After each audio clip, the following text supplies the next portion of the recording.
Berapa kali kita mengatakan Tiongkok itu ditiru, jangan dituruti maunya. Ngerti ditiru? Kalau ditiru, maka hal yang baik dan cocok untuk kita bernegara, kita tiru dan kita kerjakan juga di Indonesia. Kalau dituruti, itu artinya yang ngikuti maunya Tiongkok. Misalnya, membangun proyek-proyek yang semuanya dibangun dengan barang Cina, uang Cina, tenaga kerja Cina, teknologi Cina. Hanya ketika kita bayarnya dolar ke Cina. Itu adalah strategi Cina mengumpulkan dolar atau yang dikenal dengan istilah export debt. Perlu dijelaskan lagi dengan bahasa lain lagi, setelah video Konawe kita coba urai panjang, masih belum paham. Negara Tiongkok di awalnya ada banyak proyek yang membangunnya dengan menggunakan uang dolar atau pinjaman dolar. Ketika di tahun 2017 awal perang dagang dengan Amerika, Tiongkok menyadari ada hal yang berbahaya, yaitu besarnya hutang luar negeri mereka. Karena secara teknis, setelah perang dagang, biasanya diikuti dengan perang currency. Kalau perang currency terjadi, misalnya seperti di Indonesia di tahun 98 yang menggulingkan pemerintahan Soeharto, currency warfare-nya dilakukan rupiah dibanting minus 500%. Maka mereka melakukan strategi. Tiongkok melakukan yang namanya export debt atau mengirim hutang ke luar negeri. Tiongkok itu bukan jago ekspor barang produksi saja, namun mengekspor hutang mereka juga bisa.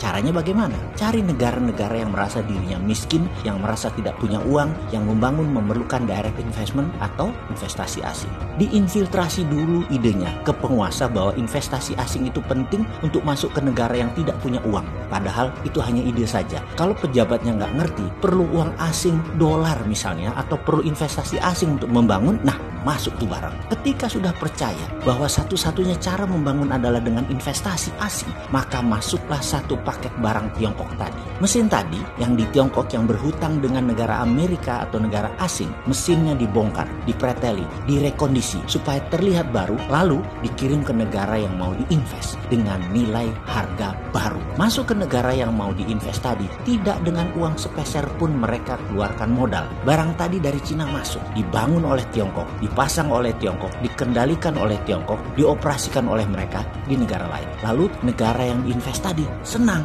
karena tidak pakai modal, di mana Tiongkok dikesankan sebagai negara komunis yang baik sekali, mau membantu ekonomi negara tersebut.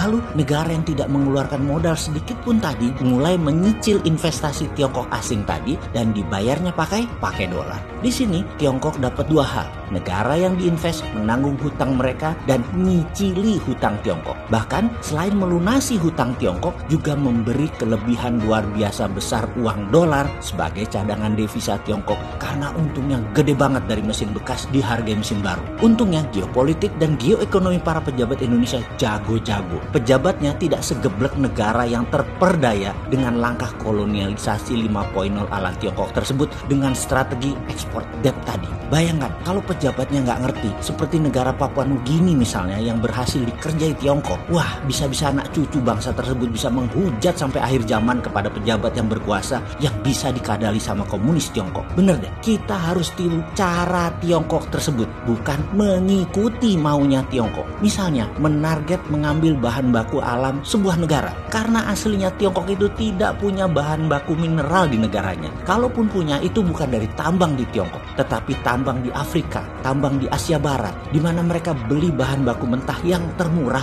dibuang sedikit pengotornya lalu semua diangkut. Sehingga logam tanah jarang, rare earth yang mengandung 17 unsur seperti scandium, yttrium, 15 unsur lantanida seperti lantanum, samarium, europium, cerium, terbium, dan lain selanjutnya. Semua mineral sebuah negara kalau perlu yang ada di daftar tabel periodik diambil semua sama mereka. Kita semua tahu logam tanah jarang itu mineral ikutan. Jadi negara penghasil mineral seperti banyak negara Afrika, pejabatnya dibeli oleh Tiongkok. Undang-undang negara penghasil mineral tersebut diyakinkan bahwa bayar mineral utama yang termurah saja. Dan Tiongkok selalu berhasil menipu daya negara-negara Afrika tersebut. Banyak negara sudah berhasil Tiongkok kadali. Sekali lagi, untung negara Indonesia pejabatnya dan anggota parlemennya pinter-pinter dan nasionalis. Nggak segoblok pejabat dan politikus negara Afrika yang suka duit murah dengan menjual tanah air mereka, sehingga usaha seperti yang Tiongkok lakukan di Indonesia tidak berhasil. Alhamdulillah, amin ya robbal alamin, amin ya Allah, Engkau limpahi bangsa Indonesia dengan pemimpin yang peduli, yang mendahului rakyatnya daripada kepentingan partainya, bahkan daripada keluarganya. Pejabat Indonesia lebih mementingkan rakyatnya. Amin ya Allah. Juga ada yang penting lagi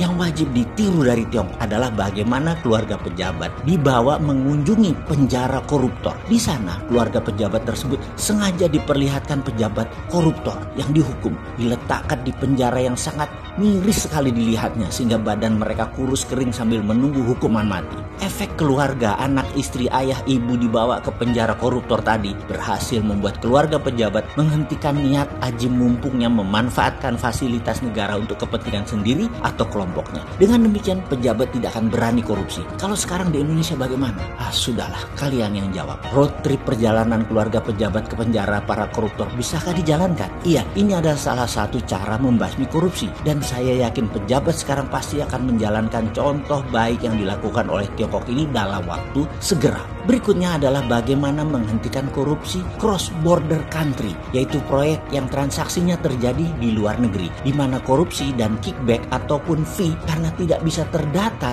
Jadi mengerti kan kalau banyak pejabat di Tiongkok melakukan proyek di luar negeri adalah untuk bagi-bagi kue jabatan. Jadi kalau ada proyek Tiongkok di Papua Nugini, pejabat Cina ngantongin duit dari Papua Nugini, pejabat Papua Nugini ngantongin duit dari proyek Tiongkok. Yang Tiongkok korupsi duit Tiongkok di luar negerinya, pejabat Papua korupsi duit negaranya di luar negeri. Disinilah mengapa pejabat banyak negara senang berinvestasi asing di sebuah negara, karena masing-masing pihak bisa cross data dan cross transaksi di luar negara masing-masing yang sulit dibaca oleh PPATK negara masing-masing. Jadi hilang peluang korupsi di dalam Tiongkok, diubah korupsinya di luar Tiongkok. Di sisi ini kita mengingatkan, yang di dalam Tiongkok kita tiru dengan keluarga dibawa road trip ke dalam penjara koruptor. Nanti terlihat dengan jelas betapa titik-titik sarana penjahat koruptor itu di penjara di Indonesia. Lalu masih bisa main di luar negeri ya ternyata. Lalu bagaimana menyetop sementara cara bernegaranya adalah mengajak investasi asing masuk? Kok jadi serba salah begini ya bernegaranya? Sekali lagi, untung itu semua terjadi bukan di negara kita yang tercinta ini, tapi di negara tetangga yang berdebah itu.